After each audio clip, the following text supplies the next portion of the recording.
Now, pizza. Often people ask me, why does the pizza at home never taste like the one in the pizzeria? Yes. Okay. There are reasons why, okay? Because number one is the yeast that we use, okay? The one that we make at home in the supermarket, we will use this one, which like is a powdered, which is a fast action dry yeast. My nan used to make muffins, and she had chunks of real yeast. The proper beer yeast, the one that smells amazing, the fresh did you get one. that from, then? The best way to do it, if you go to a local Italian restaurant or local pizzeria, just go there and beg to have a little bit of fresh yeast. Gino told us to just say, look, can I have a fresh yeast, because it makes such a difference on when you make the pizza. And then is the temperature of the oven.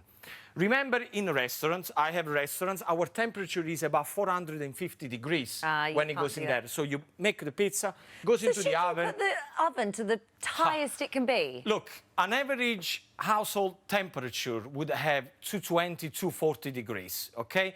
To do a proper pizza, you should go to 400. So whatever you have, just whack it as high as you can. My barbecue outside that goes up really, really high. So I could put it on a metal dish and put it in the barbecue and close the lid. Bravo. But then you need to make sure that when you close it, you keep it closed. Don't pick it, because as soon as you open then the barbecue, then the temperature goes away. At 450, 500 degrees, it only has to be in there for 90 seconds. 90 seconds the most. Whenever we put a pizza in the restaurant, you put in there, 30 seconds, move it, 30 seconds, move it, out. How are you going to move it if you can't pick it?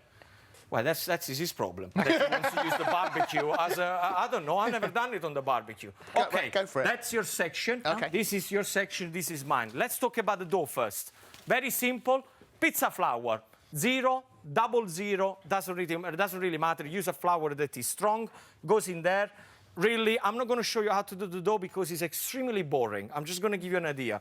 The water goes in there, blah, blah, blah, blah, blah.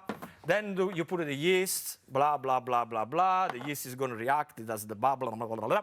Then extra virgin olive oil goes in there, then a couple of pinches of salt. Then you get the back of a wooden spoon, okay? Not the front or not your finger, the back.